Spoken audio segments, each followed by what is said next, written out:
Clerk.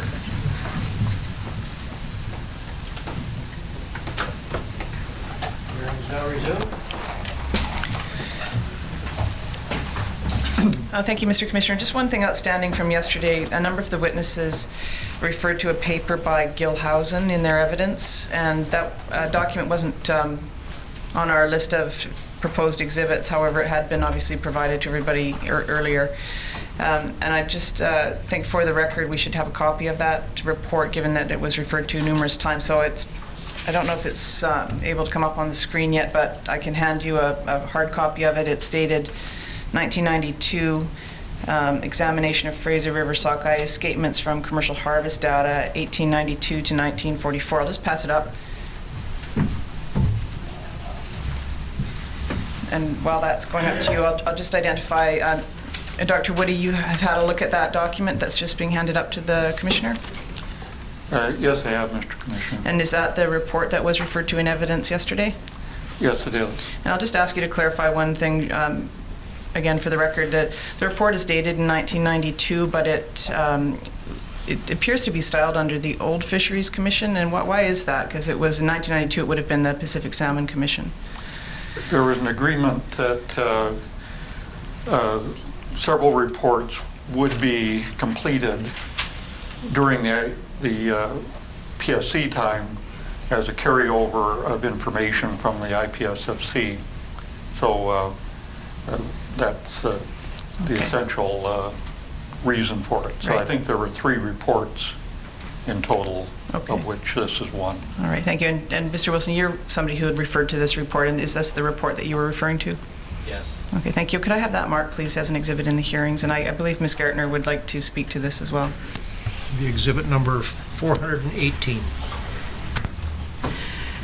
Good morning, Mr. Commissioner. This is a yes and no response. I'm very happy to have this exhibit marked as an exhibit, but I just want to raise with you an observation I have about the process and the documents. Again, it's not a complaint or a criticism in any way, but there's a lot of new information that arrives on the day of the witnesses.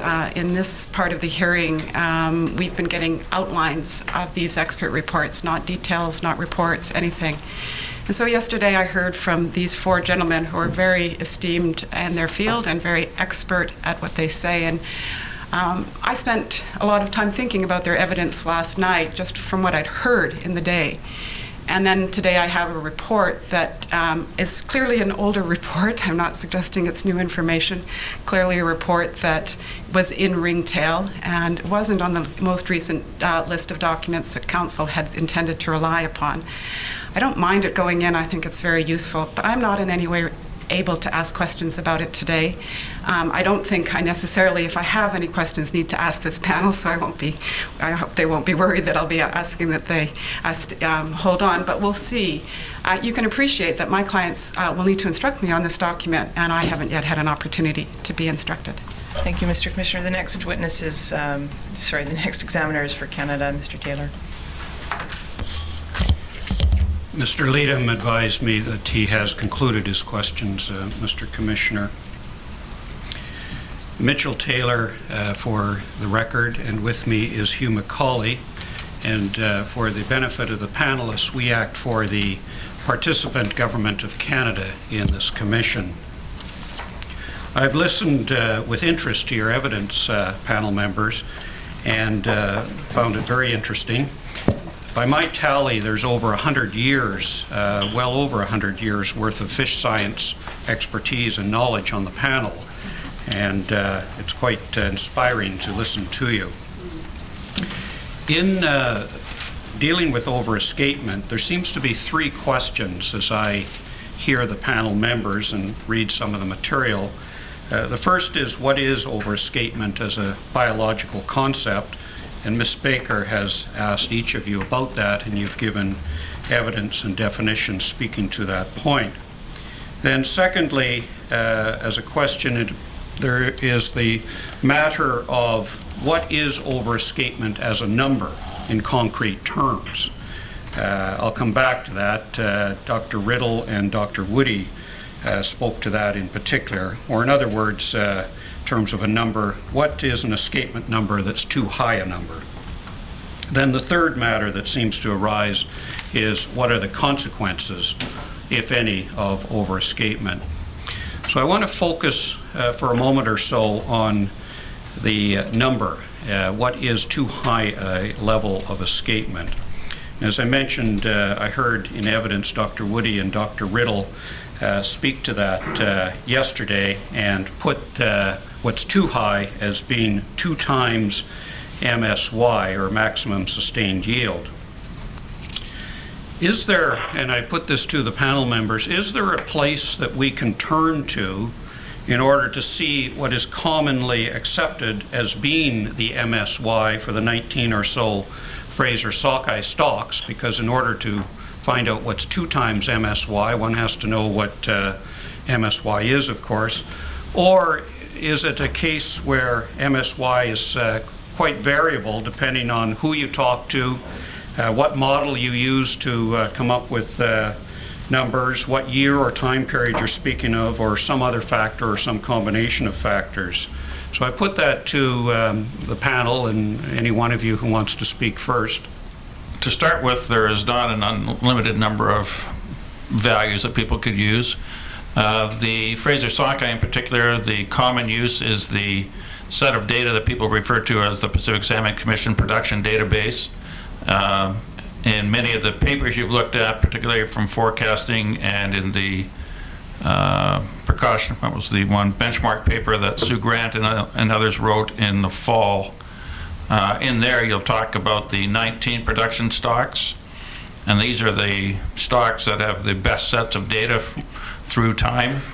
I think probably the best source of the current estimates of the MSY values are likely from that database and should be essentially the same numbers in the Grant et al. Paper in November 2010. I think it was 2000 November, last PSARC. And also the Frizzy should be using the very same values. All right, thank you. That's helpful. Does any other panel member want to add anything to that? That's a clear answer as I hear it. Dr. Woody? Mr. Commissioner, just to be clear, excuse me, every year we gain another data point because we have an escapement and a return. And when those incremental data points are put into the data set, there's going to be some changes to the estimates, the parameter estimates of your stock recruit relationship, so that MSY point is going to shift a little bit each year. And when you have a very small return, as in 2009, it would tend to create a shift one direction, and then the next year you have a massive return. It's going to shift the data point the other direction. So it's until we have 1,000 data points, and I don't think anybody's going to be here. Right now we have perhaps 55 data points, 57 perhaps. I don't know, but that's the maximum that we have because that's the length of time that data are available. All right, thank you. Is that, Dr. Riddle, what Dr. Woody just said, what you were alluding to when you said a range? No, I don't, not quite. Jim, of course, is right that every year you add a piece of information to the 55. But really, the other aspect is how you use that data. If you were to look at production by cycles, then of course you have, in every population, you have 4 cycle years. And that we tend not to do that. We tend to look at the productivity through all the cycles. And that, but now we can look at the interaction between the lines within a production, one common recruitment function. And that, so if you've got good data, and unless you have a very abnormal point, it's not been my experience that these values change by very much due to one data point. And that it may be true after 2010 value was put in though. And that, but right now we're still dealing with about 2005 would be the last complete brood year that would be included in that data set. Carl's. Dr. Walters. I believe that on ringtail you have a paper by Martell, myself, and Ray Hilborn. That has a figure in it that reviews how the stock recruitment parameter estimates changed over time, starting about 1960 and running up to the late 80s. To the late 90s. There has been two comments. One, there has been a fairly distinct change in that using the last decade's data, the 2000s data, the thing we call the Ricker-B parameter has increased. That is, there is stronger apparent density dependence. But we're not sure if that's due to actual density effects or to something confounding with environmental factors. The other thing is that if you look at the wild salmon policy paper, you'll see two quite distinct estimates for many of the stocks of the optimum spawning stock.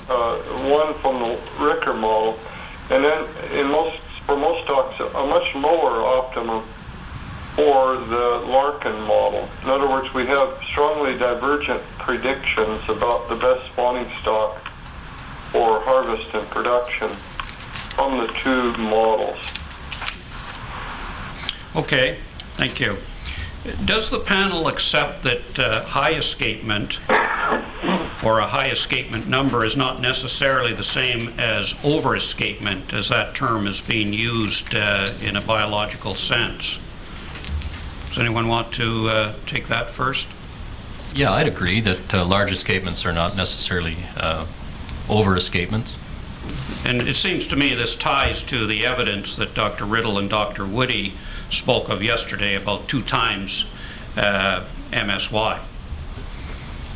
You can still have a high number that's not over escapement because it's less than that 2 times figure that you spoke of. Excuse me, can I interject here? I don't know what you're talking about 2 times MSY. Well, yesterday... the spawning stock that produces MSY is typically at about 1/3 to 1/2 of the spawning stock that would occur on average naturally if there were no harvesting. Well, so if somebody said 2 times MSY, I don't know what they would mean by that. Well, Dr. Woody in evidence yesterday said that from a management point of view, over escapement is the level of actual escapement that reaches spawning grounds. That's in my context more than double the MSY point, so it would be a larger than what we call the P max, or the maximum escapement level that produces maximum returns on average.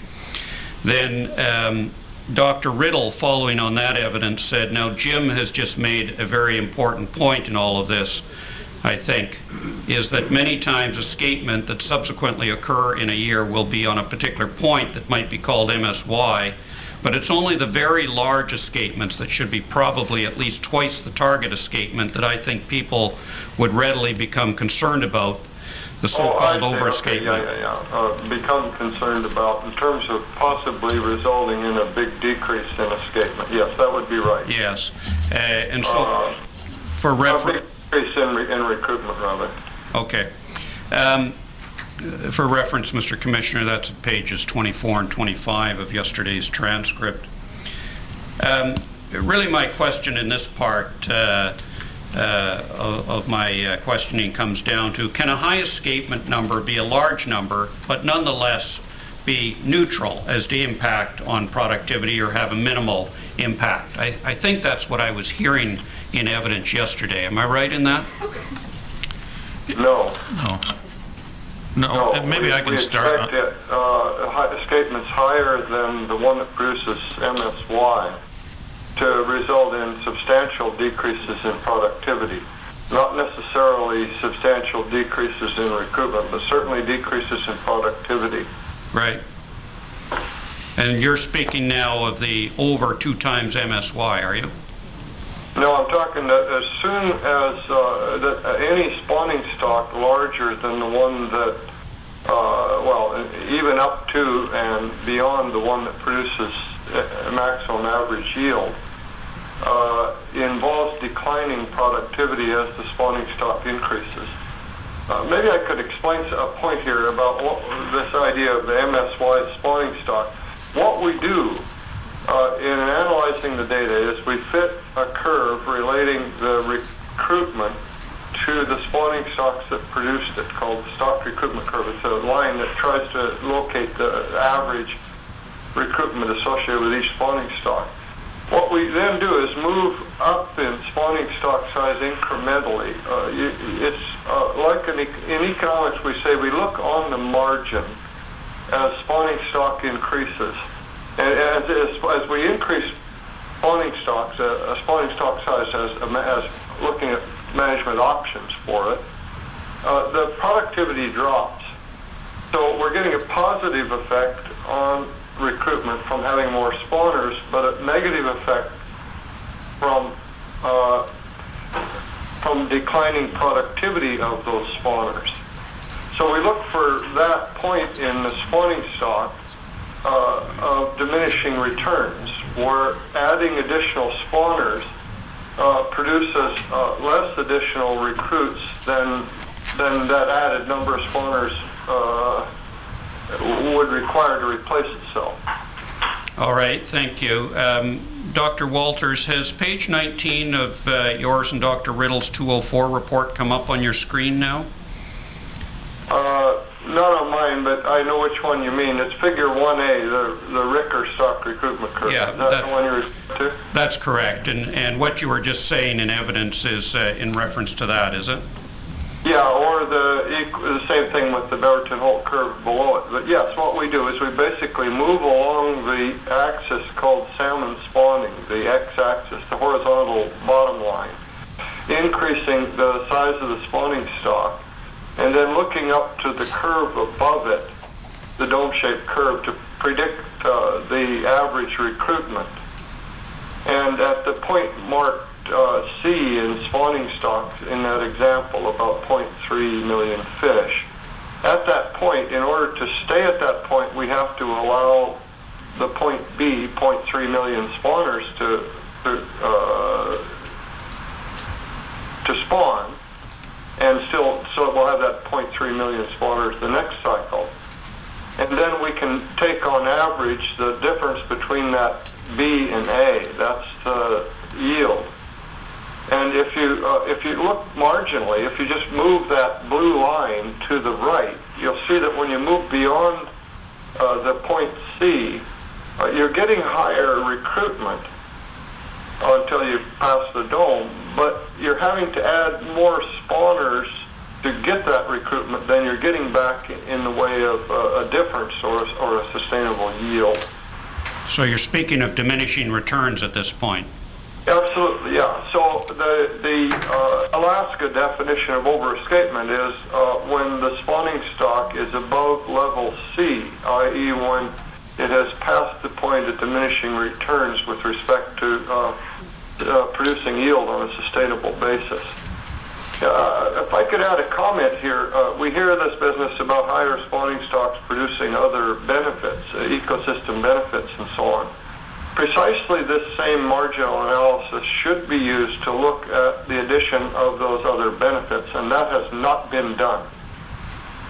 So for example, at point C, it may well be that most ecosystem benefits like feeding the bears and the eagles and so on are perfectly well satisfied, and that moving past point C will not add anything to those benefits. That's also true in terms of benefits associated with ecosystem fertilization. You know, I think anyone who's ever raised a garden or looked at a forest or anything else knows that there's such a thing as too much of a good thing, too much fertilizer.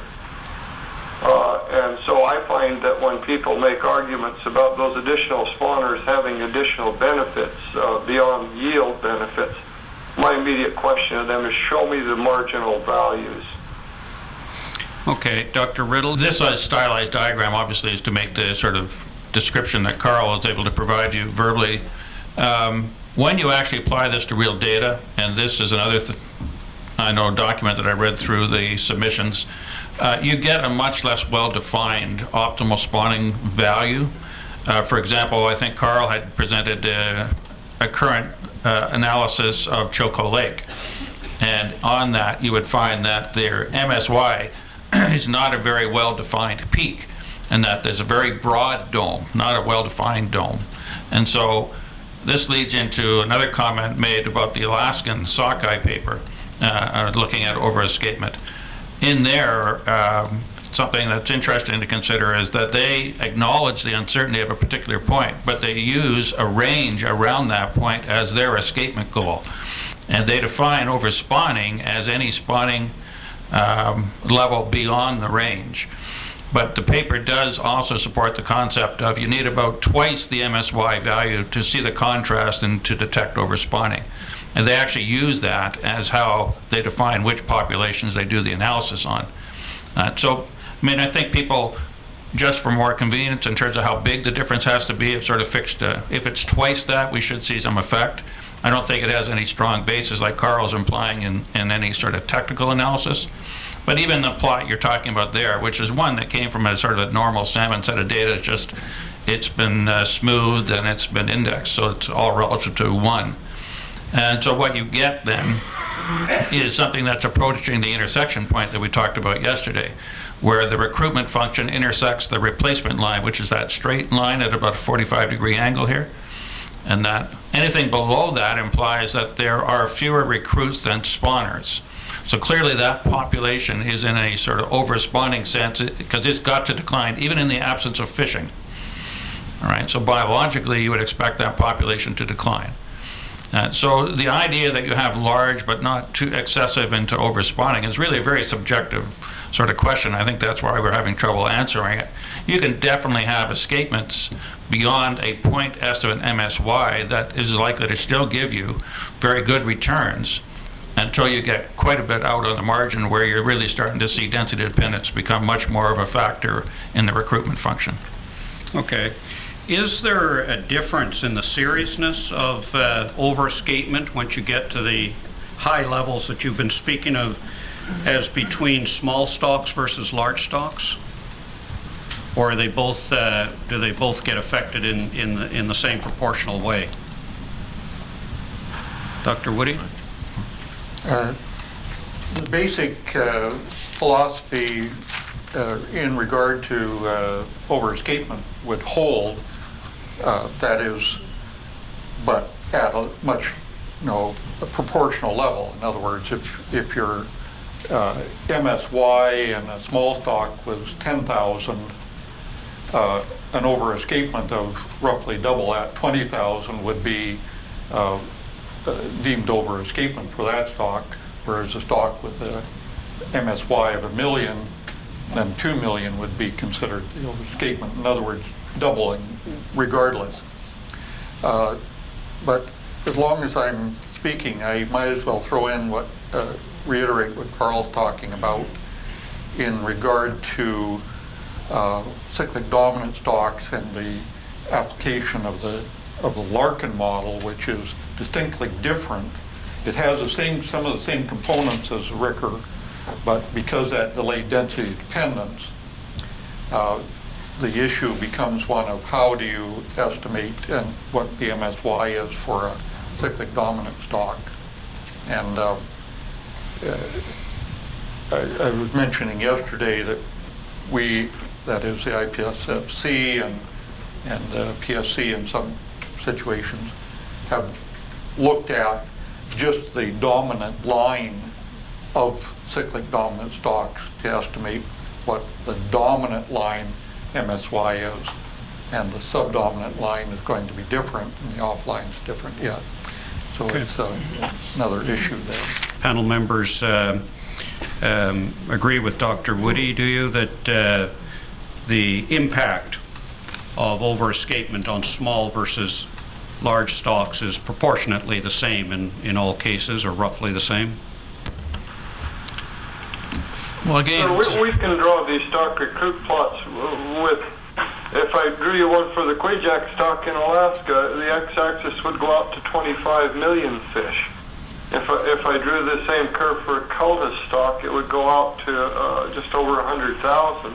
And there's a couple of little stocks for which it would go up to just a few thousand.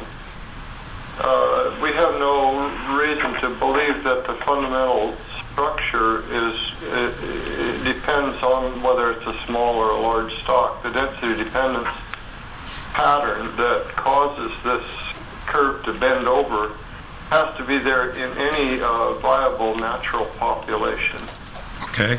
Dr. Riddle, you wanted to add something? Well, I just wanted to come back to what we talked about for a bit yesterday, and that you have to really assess why a population is small.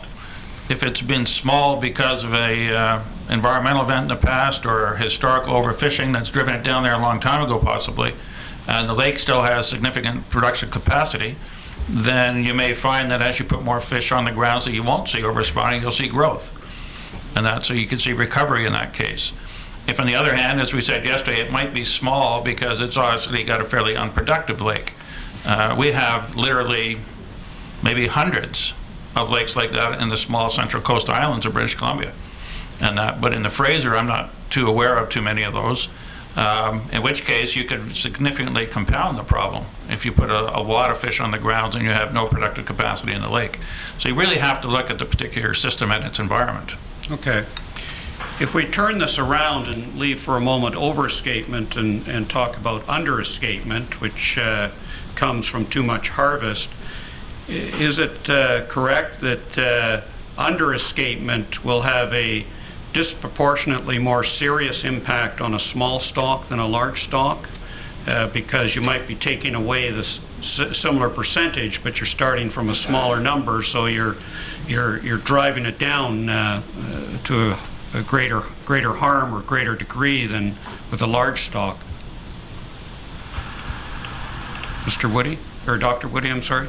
I was kind of actually pointing to Brian to answer that, because Brian is a geneticist, and you start getting into these genetic issues, Mr. Commissioner. The small stocks, for example, one stock in Thompson called Fennel Creek has an MSY of something like 5,000 fish, because the stream is small and the lake rearing area is small. And we have seen that stock build up over time, but still some of the escapements are so small that it's on some years getting down into the 100 or 200 fish range that you start getting concerns about genetic effects, that is a reduced gene pool and possible consequences of that. But for the most part, the answer to your question is under-escapement on small stocks has basically the same consequences as under-escapement on large stocks. That is, yield goes down. So you want to stay up close to your MSY so that your harvestable surpluses each year are there to be able to harvest. All right. Dr. Walters. One point I might want to add to this is there is a term we use in fishery science called sustainably overfished. It's entirely possible for a stock to be held down near the origin of the stock recoupment curve by a harvest rate close to the maximum that the stock can withstand, because relative productivity is highest down at low stock sizes. That really low stock can withstand that high harvest rate on an indefinite basis over time. And so we can have stocks sustained at very low levels, sustainably overexploited. Some of the off-cycle lines of our large stocks are down around a couple of 3,000 to 4,000 fish, and were historically fished at very high rates, around 90%. And they persisted over time. So when we say that a stock is over-harvested, we do not mean that it is driven towards extinction. We mean simply that it will be driven down to an average size over time lower than that size that produces the maximum average yield. Cultus, over much of its history, has been like that. It has been sustainably overfished. Now, in that regard, though, some of what you're speaking of there is premised on there being an ideal world, isn't it? And we don't really have certainty as to what is the level that is the one you're speaking of. Now, we have lots of stocks, Yeah. though, where we can observe, where we have observed empirically in the Fraser that they've remained at relatively stable but relatively low levels.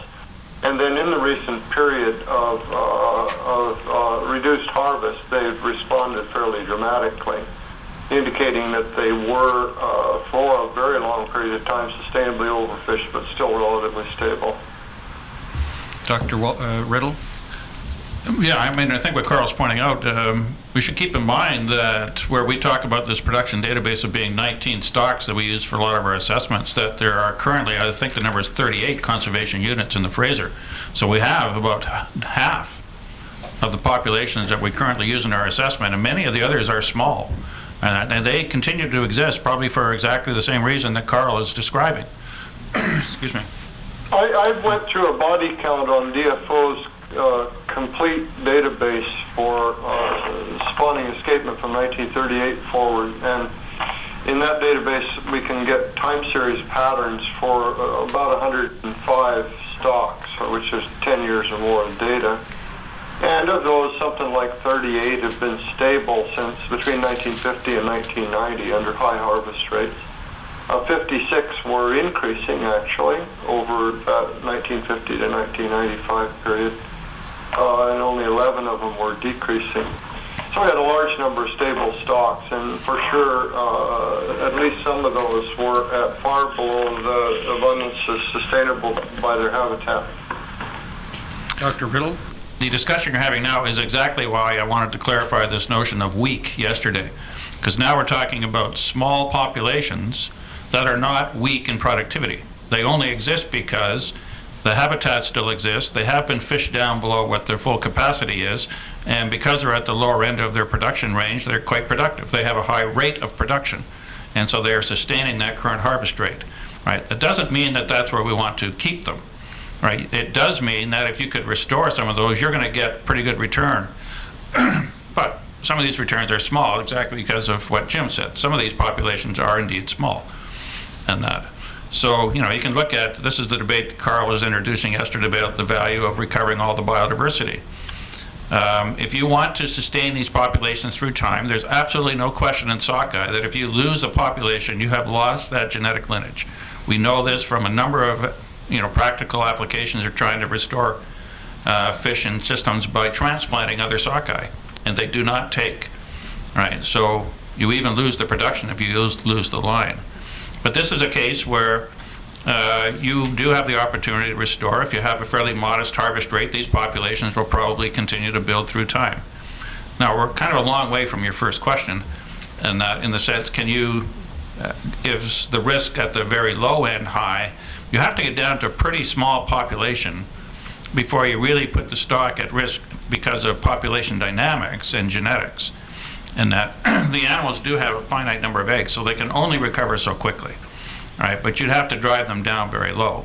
They become much more at risk as a very small population because of random events, or when we had higher fishing pressures, just due to, you know, the accident of fishing occurring in a limited period of time when a certain stock was going by, and that. But these are all if-type things. I mean, small is at higher risk, but small is not unproductive. All right. Now, some of you have already spoken to aspects of this next question that I have, particularly as regards the evidence on the 2004 paper. But my question of the panel now is, does the panel agree that there is no historic evidence of catastrophic recruitment failure coming about as a result of extremely high escapement? And I think that's in large measure what the 2004 paper is speaking to. But am I right in what I say that no historic evidence of catastrophic recruitment failure from high escapement levels? No. Sorry. As we indicated yesterday, there are data more recent than we had that do hint at that possibility for a couple of the stocks. Quesnel most spectacularly, and Choco. And you say hint at, but we haven't seen it, have we? Oh, we see a radical drop in recruitment Okay. following high spawning stock, period of high spawning stocks. But have you seen it to the level of it being catastrophic to the stock? Well, I'd say in the Quesnel case, a drop from in the millions down to in the 100,000 or so is pretty catastrophic, yeah. The 2004 paper, as I read it, says that overescapement, there's no evidence that overescapement will cause a stock collapse. Are you changing your view on that? Yes, as we explained yesterday, for two reasons, newer information and the failure in the 208 paper to have looked at both the Gilhausen work showing strong cycles back historically and also the newer data. Okay. Now, More difficult. Dr. Riddle, I'm sure has something he wants to say, and I saw Dr. Woody. I'll leave it to you to sort out who goes first. Well, I can finish on it. I mean, I'm not going to, I think I said yesterday that at that time I would still support what we wrote. All right, so we're kind of mixing two elements here. If your question was, is the paper still sound? Well, then I agree with Carl that we have seen an even greater range in escapements now. We have done more analyses, and so I think people now would have a different conclusion to be drawn. Would I personally say that we're still seeing a high risk of catastrophic loss? I don't think so. But Carl is more familiar with the interline interactions than I am at this point. And so No, it's not a high risk, but we have seen it. We have seen it. And that there isn't any question that there's a time trend in poor marine survival as well in Choco Lake, that we have to be careful that we're not confounding density-dependent freshwater effects with marine effects. And that, so, but there isn't any question that there's a trend in the production from Choco Lake that we need to be concerned about. 2010, again, is going to change our outlook on that one. And that, so now in terms of we didn't do the analysis, I mean, I think probably a fair way to express that at this point, if we go back to 2003 when we're doing the work, people are always looking at recruitment analyses in these. Every year, DFOs, in particular Alcas at that time, was going through the recruitment analyses, looking at how to improve forecasts or looking at what changes in production were going on. Frizzy was developing at that time, so there's an extensive examination of recruitment functions.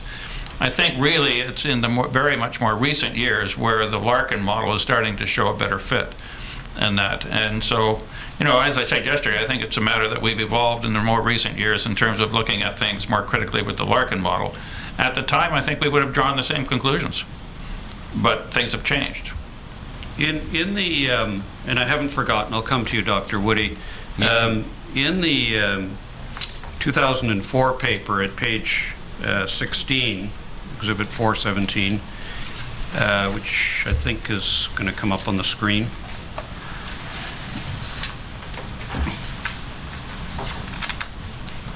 Yes, thank you. It says there at the top, our ability to test for effects of overescapement remains limited, but the examples compiled in the technical paper do not indicate any evidence of stock collapse after large spawning escapements. Now, I'll start with you, Dr. Riddle, and then Dr. Walters, and then move to Dr. Woody.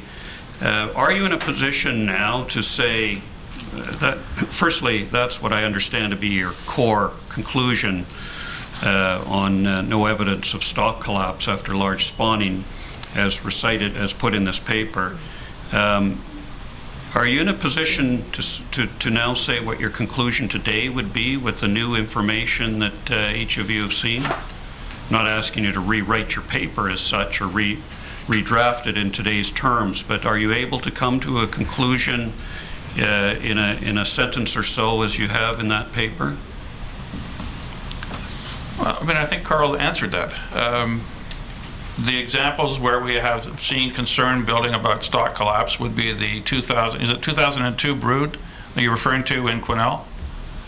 Yeah, I think Right. which one? Jim answer. So what's happened since then? Well, this year we've had a very good recovery.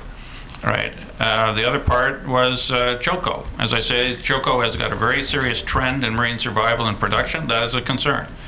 But there are a number of others. There are 17 other populations that we need to be including as well, and they don't show as much of a change. So I don't think there's any question that we've seen more evidence that there are interline interactions, and because of that, then you would have more concern about stock collapse. But I don't think the evidence strongly supports that stock collapse is a major concern at this point. Mr. Commissioner, I feel I need to jump in here. This issue is quite an important one. We're being asked to entertain the idea that escapements, large escapements on the Fraser, bring with them a risk of catastrophic collapse. I noted on my computer yesterday the escapements for the 2010 return are now in. Just over 13 million fish spawned in the Fraser River. And it's the highest since we've been keeping adequate records. And I suppose if large escapements are a danger to us, then we have accepted some risk by putting these fish on the spawning grounds. But again, I go back to try and put this in some kind of broader, longer-term perspective, Mr. Commissioner. I'll go back to the Gilhausen data. I recognize that all the runs cycled on the same cycle line in that time, prior to the Hell's Gate slide. And I recognize that there are some uncertainties in these data. Nevertheless, the data that we have in front of us show that every 4 years, the Fraser River saw returns between 20 and 40 million on the dominant cycle. It's not too much of a stretch, in my view, to imagine that in periods of time when exploitation of these fish was limited, that the majority of these fish arrived on the spawning grounds unfished.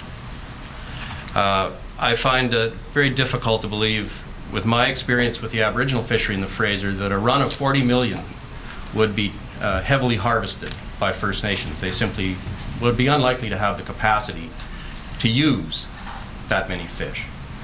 So it seems reasonable to me that prior to Hell's Gate, we not only saw all the stock cycling together, but we also saw every 4 years escapements that must reasonably have been on the order of 15, 20, 25, 30 million, 40 million would not be unreasonable. And this doesn't require us to speculate about how large the runs might have been historically. There is strong cyclic dominance in this pattern. There's no suggestion of stock collapse at all. And to me, the idea that what was an entirely natural, normal, and common state of affairs in the Fraser prior to the Hell's Gate slide is somehow detrimental to the biology of Fraser sockeye defies logic. Just, and again, I apologize, Dr. Woody. I remember that you want to say something. If you'll just bear with me for a few more minutes. It might help the Commissioner, Mr. Wilson, if you were to, firstly, let me be clear. I'm not inviting anyone to suggest that high escapement gives risk. I'm simply asking the panel to say what they think, and that's what you're doing. But with that, it might be helpful to the Commissioner if you were to speak, Mr. Wilson, to the work that Dr. Riddle and Dr. Walters have spoken of, where since 2004 they've seen some new information. Have you seen that new info? Are you familiar with that new information that they're speaking of? I am unaware of what actually underpins the argument that these cycle line interactions are potentially associated with catastrophic stock failure. All right. But I think part of the uncertainty... You are completely aware of it. Ken, you just spoke of it. Well, fair enough. You spoke of the fact that 3 out of 4 years, things are low. That's the counter side of saying that 1 out of every 4 is high. I It's the accept 3 that. out of 4 that are low that represent the delayed density-dependent or cyclic dominance effects. Well, fair Those are enough. the Now, best ones. I am not arguing that we should manage Fraser sockeye to allow these sorts of large escapements on a routine basis. I am not suggesting that human yield is not an important component of our deliberations here in any way. I'm simply suggesting that the data that we have in hand show that the Fraser cycled with what Dr. Walters called violent cyclicity in the time period prior to Hell's Gate. Perhaps what we're seeing now is a return to that pattern of production. But it's pretty clear to me that very large escapements, much larger than we saw this year, which is the largest we've seen since Hell's Gate, were absolutely routine in the Fraser and were part of the normal biology of these fish. And I just think we need to get on with the business of talking about how we divide the baby, the Fraser River sockeye returns, into catch and escapement, and what line of argument we want to make to do that work.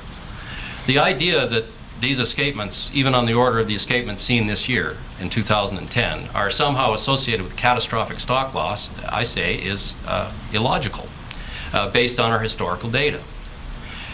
There may be increases in cyclicity that affect the way we manage our fisheries and work to the detriment of our harvests. That's not my point. My point is that very large escapements were once completely normal in the Fraser. And we need to leave the idea that there's a boogeyman here that's, associated with high escapements that make it a bad thing, and get on with the business of trying to decide how many Fraser sockeye to kill. Dr. Woody, I should let you have a few words now. You've been wanting to get in. I think you initially wanted to get in on whether still today the idea that there's no evidence of overescapement leading to stock collapse, but I'll turn it over to you now. Thank you, Mr. Commissioner. The reason that there was very little evidence of overescapement in the years up until 2000 or so was that the annual runs were managed for harvest, and so the data set that we have to analyze are situations that we had relatively few individual year situations where individual stocks had escapements that were over about double the escapement. That is, it was intensely managed to take the yield in the fisheries. Since that time, because of the late run sockeye issues that I harp on, we've ended up with seeing large escapements, much larger escapements in some of these more recent years. So escapements are exceeding the escapement level during that 60-year period of fisheries management where all of the stocks were behaving normally. In a sense, we're conducting a big experiment by seeing these large escapements. And as we are seeing these large escapements fail to produce, we're learning more as to what the optimal escapements are. But at the same time, we're seeing these failures starting to show up, because it's been only in the last 8 or 10 years that we've experienced these very large escapements. 2010 escapements total, and I'm not 100% sure that it is the largest, but I accept what Ken says because I think he's right, that the 2010 escapement for the watershed is the largest since in recorded history. That is. But I'll turn to what Ken was talking about as far as escapement levels and productivity. In the late 1800s and early 1900s until the Hell's Gate slide in 1913, those large runs of up to 40 million were harvested heavily. We had up to 5,000 gillnet vessels fishing in the Fraser River and lower Strait of Georgia. We had a large number of traps, which are in the U.S., which are set nets that are corralling the fish and so on. And the harvest rates were high. So escapement levels at 40 million total run may not have exceeded, say, 10 million. I was looking in Gilhousen's, somewhere in there, he's got the numbers, the estimates, but escapement levels were not high in those early 1900s even. But what had happened is that if you look back at the information, and I doubt that it's in the files here, and Carl can answer that.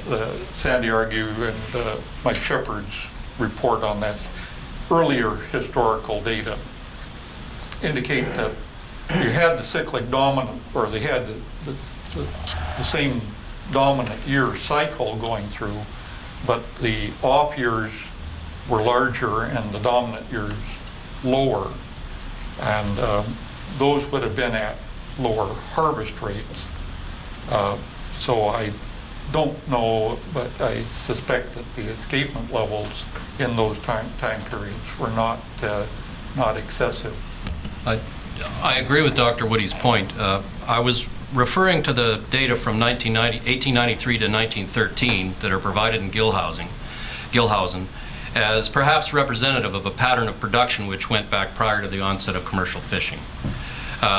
Salmon have entered the Fraser for thousands of years, and I'm simply making the argument that prior to the onset of commercial fishing, if the pattern that we've observed prior to Hell's Gate were to have held, that very large escapements would have been absolutely routine and expected on the Fraser River. And on the 20 to 40 million fish is probably not an outrageous estimate of the spawning escapement on the Fraser River prior to the onset of commercial harvest on the dominant year. That's all I was trying to point out. All right. Just to see if the panel is... Oh, I'm sorry, Dr. Walters. Yeah, it just occurred to me in this last little discussion that there's something that those of us who work on the system know about and others wouldn't. And that is that we speak about the Hell's Gate disaster as something really bad when the stocks were severely knocked down. But in a way, it was a lucky thing because it broke up the synchrony in the cycles. So that as the stocks recovered after 1913 through the 20th century, instead of having only one good year out of 4 for returns, we, coming up into the 90s, had 2 good years out of 4 for fishing. And one fear is that if stocks become synchronized again, we'll be back to just 1 out of 4 good years, which is not a good situation economically or socially for people who depend on the fish. So in the sense that high escapements may trigger that resynchronization or trigger the period of low stocks regularly in between the dominant runs, I don't think we want to see that kind of overescapement. All right. I think I'm hearing all of the panel members say that the work on the effects or consequences of overescapement remains a work in progress. Am I right, Dr. Woody? Is that a fair summary of what I think I heard you and others saying? Yes, Mr. Commissioner. We're now experiencing these overescapements, and because of that, I think our view of the world will change over the next 10 years. But I personally don't expect that the MSY levels that we're currently seeing in the data sets we have to analyze, I don't see those as changing. The optimal escapements, I don't see changing. We do have generally now data points beyond the MSY that have shown decreased productivity, principally because of juvenile survival and growth in the lakes that are causing the survival rates in the ocean to go down in those individual years. But we are in the period of having a large experiment being conducted as a result of the current policy, which is to limit the harvest rates on late run sockeye and thus allow large escapements of summer runs. All right, thank you. Those are my questions. Thank you, Mr. Commissioner. The next participant is represented by Don Rosenblum for Area D Salmon Gillnet and Area B Harvest Committee. On behalf of Area B Seiner and Area D Gillnet. It's not often that the Government of Canada Council preempts me on questions that I intend to raise in cross-examination, but that has been very useful in allowing me to proceed with my questions. If I can just follow up on the very issue of the 2004 paper, and we have heard yesterday and today from you, Dr. Riddle, and from you, Dr. Walters, of your new thinking, which is totally understandable, subsequent to the publication of the 2004 paper. What arises from the evidence that both of you have given at this commission in respect to what I'll call your rethinking of some of the issues relating to collapse of the threat of collapse from overescapement? My question is this: appreciating what is your current thinking in respect to that critical question as focused in that paper, what advice would you be giving to the managers at DFO in respect to harvest management in the context of your new thinking?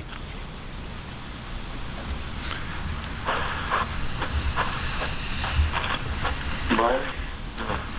Shall I start? Do you want to start? Yeah, okay. I strongly recommend that DFO consider a return to the relatively high harvest rates that produced good returns and increasing biodiversity and increasing spawning abundance through the 50s through 80s. And that they consider attempting to deliberately reestablish the cyclic dominance patterns for stocks like Quesnel and late Stewart. Now, that's a caveat on that, is that yesterday Jim Woody mentioned that he thought the most serious problem in the Fraser today is pre-spawning mortality of late-run fish. I don't think that's correct at all. There is widespread decline in productivity of Fraser River stocks, particularly in the upper part of the basin, that may be partly due to delayed density dependence effects, but there also appear to be some severe environmental effects. And those environmental effects go beyond just pre-spawning mortality and warm temperature. Something's going wrong up in that part of the system. So the caveat would be that we should only return to the higher harvest rates if those survival declines reverse themselves. Dr. Riddle? Well, I don't think I would be as emphatic about increasing harvest rates back to historic levels. And the reality is that we have multiple management objectives now.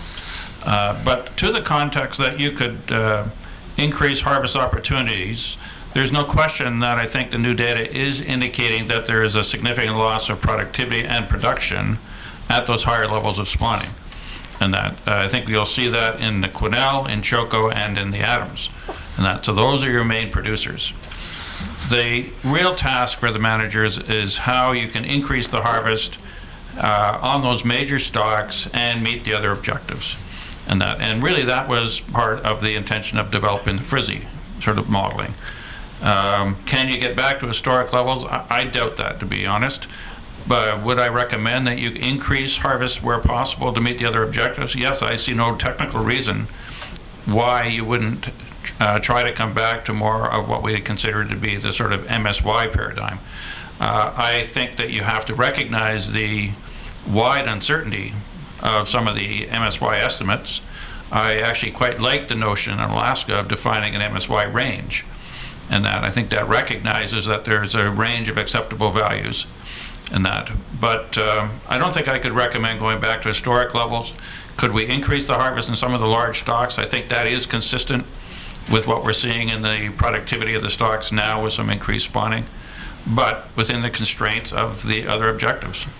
Thank you. We hear from Dr. Woody and from others, but from Dr. Woody this morning that our recent direction in terms of increasing escapement into these spawning grounds is, quote, a big experiment.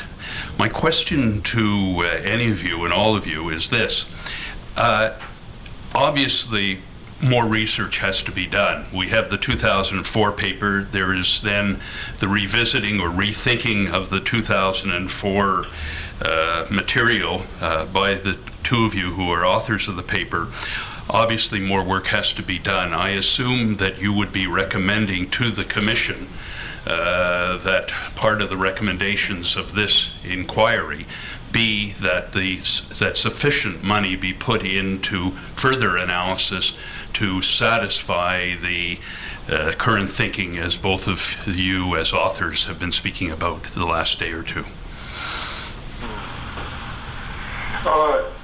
I think you have to be careful there. We certainly would recommend lots of research on the mechanisms that cause delayed density dependence and so on.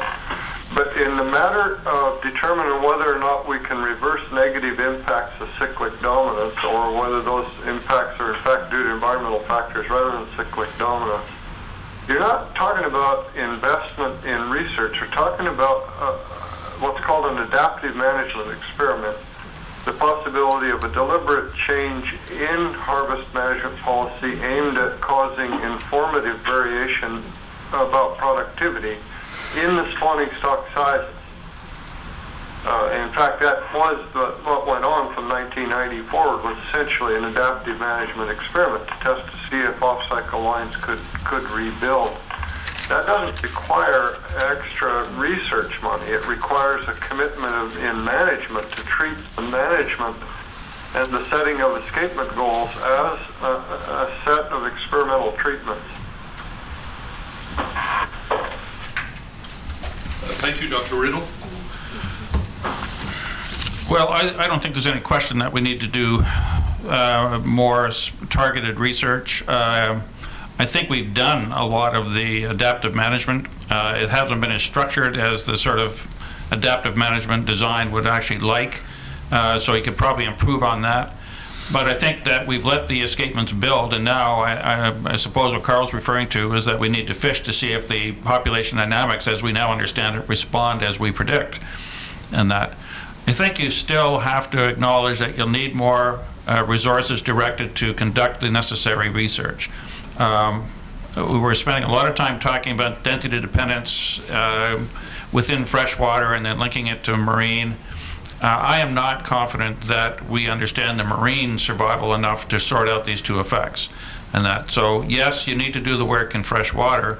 Unfortunately, we also have to spend more effort in the marine survival, particularly, I think, in the early marine survival in the Strait of Georgia. Right. I'll be coming back as my last question to this panel about funding issues and budget of DFO, and I will be directing questions about the research side of it, so I'll leave that for now. Said about this Alaska paper, which is actually a paper that we have brought before the Commission and wish to have filed as an exhibit, and then I have questions to ask of a few of you regarding the significance of the Alaska paper. I don't believe it has as yet been filed. That paper is the biological and fisheries related aspects of overescapement in Alaska sockeye salmon. I would ask that that paper be filed as an exhibit.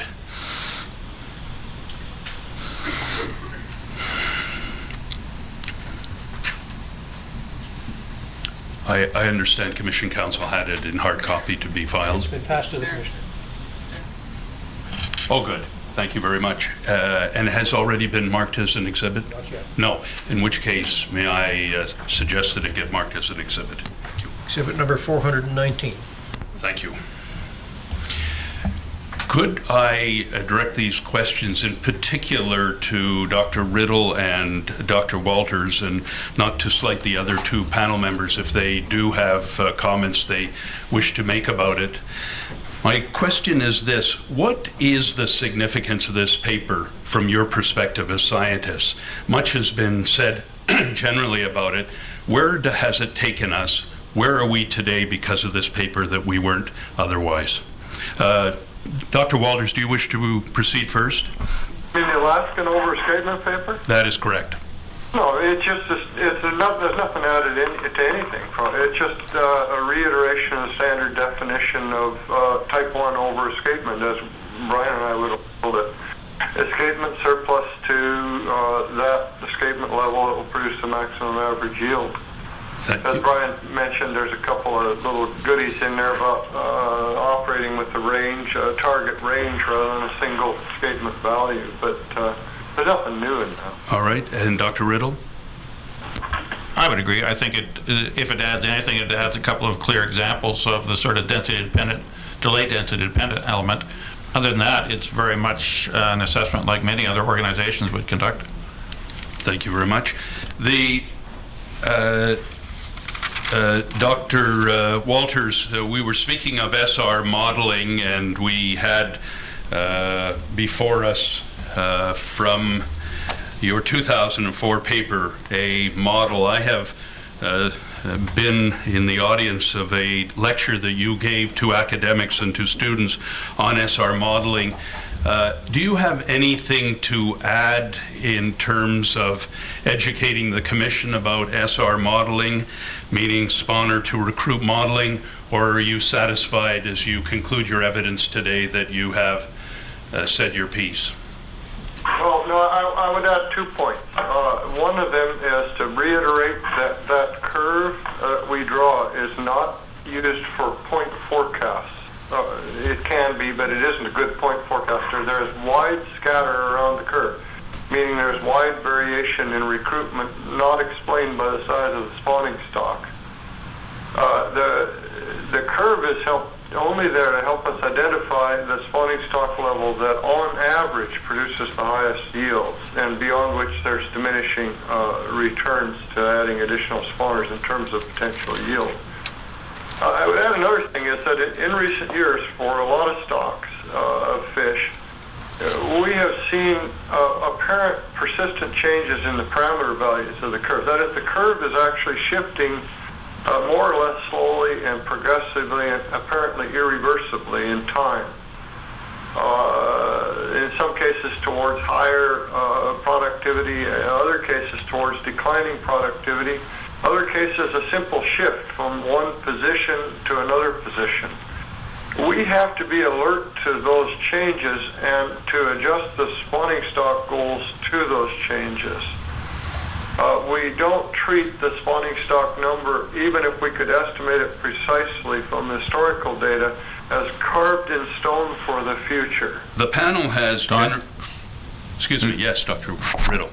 I'll just add, I agree completely with what Carl said. I would point out that there was an analysis done by Dr. John Schnuty and I think Al Cass and Dr. Beamish, and what they did is they actually looked at different time periods of the SR modeling in the Fraser sockeye, and they did theirs on the basis of changes in marine productivity in the North Pacific. And they see the very same thing that Carl is referring to. So if we talk about the long time series in the Fraser sockeye, I think the important thing with Carl's is that we tend to run these analyses through the entire time series and think that that's the more robust way to look at all the data. But you could be missing important changes in the productivity of the stocks or a change in the capacity parameter that Carl's referring to. And that, so I think just to emphasize that some people are looking at periods within the data, but we probably need to be more vigilant in examining that effect. We can do these models with a year-dependent parameter to look at change through time. But if it's shifting back and forth, that may not be informative. We have discussed over the last 2 days the issues of what I'll call ecosystem benefits from over-escapement, and evidence has been given, but this will be our last opportunity to have you as panelists speaking to the matter. And Dr. Walters, you have spoken about it, and today you were speaking about the marginal returns to the fertilization or ecosystem in terms of benefits reaching a certain point. Before I invite the other panel members to this debate, because it is obviously a critical question for the Commission, do you have anything further that you want to add in respect to the argument that over-escapement is beneficial to the ecosystem? Let me just reiterate that if we're going to be honest and scientific about this, we need to look at benefits to the ecosystem on the margin as spawning stocks increase, not make some absurd assumption that they're always going up when there's more spawners, which we've been, I believe, invited to do. A good example of how of that idea of there not necessarily being a marginal value. If you go to Rivers Inlet today, where the stocks are severely depressed, the bears have left. The grizzly bears and the black bears have left Rivers Inlet. So you say, my goodness, Rivers Inlet's not supporting bears anymore, and eagles. But if the spawning stocks were to recover to just even half of what we calculated from the long-term data to be the optimum, there would be an abundance of spawning fish, and the bears and eagles would come back. And then beyond that 200,000 or 300,000 spawners, there wouldn't be any additional benefit to those components of the ecosystem of having extra spawners. A bear standing there on a spawning creek where there's 100,000 fish for him to eat isn't any happier than a bear standing there where there's 10,000 for him to eat. That's what I mean by that we need to look at these benefits much more carefully than has been done. Before we're likely to take our break, do the other panelists have any contribution to make in respect to this question? Dr. Woody. Yes, Mr. Commissioner, the thing that has come out in at least one case in the Quesnel system speaks to this over-escapement issue and marine-derived nutrients. In the recent years, the 2001 and 2002, there were approximately 3.5 million fish that escaped in 2001, 3 million roughly in 2002. And the marine-derived nutrients, under the theory that you're fertilizing the environment and thus getting better growth, the growth actually went down. And we don't know why necessarily that occurred, particularly in the 2001 dominant line spawning population offspring. But in the 2002, what's called a colonial algae became the dominant phytoplankton species in the lake for a period of time, sucking up a lot of nutrients, but because they're colonial, they're large and unavailable to the zooplankton as food, and therefore the zooplankton presumably didn't increase in proportion to the nutrient input. And because I did my doctoral studies on Lake Washington, that was the issue there. It was cultural eutrophication in Lake Washington, and when you have a situation where you have too much nutrient, you actually tie up those nutrients in species of phytoplankton or algae that are unavailable to the zooplankton that fish feed on. So it's there is some known mechanisms here and why, from a fertilization point of view, not necessarily going to realize the benefit in terms of juvenile sockeye. And that 2002 juvenile sockeye were the smallest on record by quite a large amount in terms of percentage decrease in size. We're talking 20-25% decrease over the next smallest juveniles, and was contributing to this decline in the Quesnel stock. Any other comments before I invite the Commissioner to adjourn for a break? I think Dr. Woody raises a very good point, and so does Carl.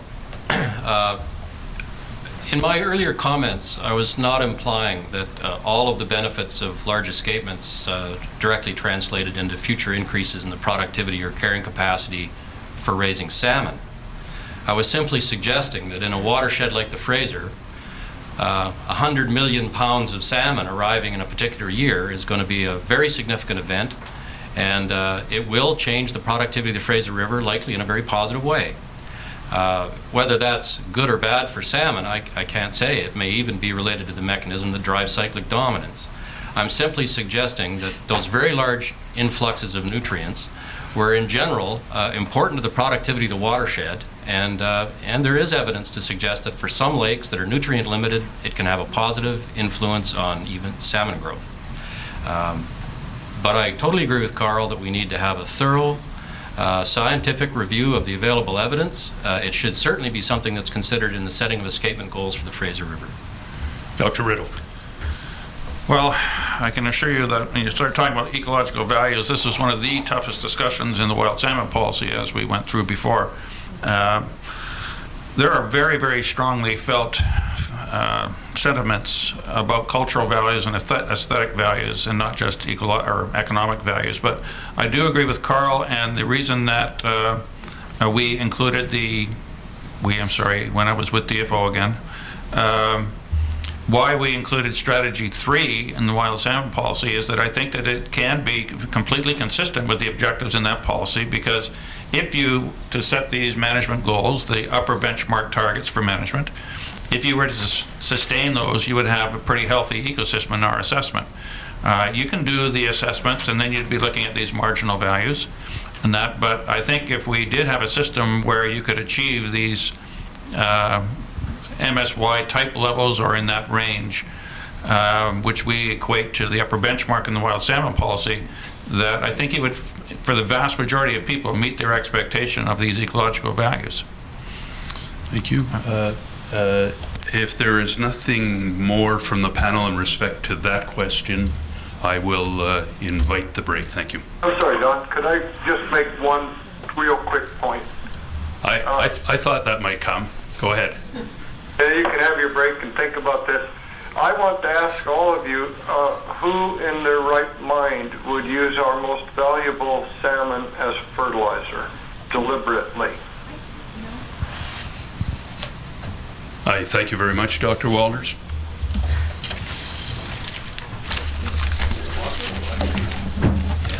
Hearing will now recess for 15 minutes.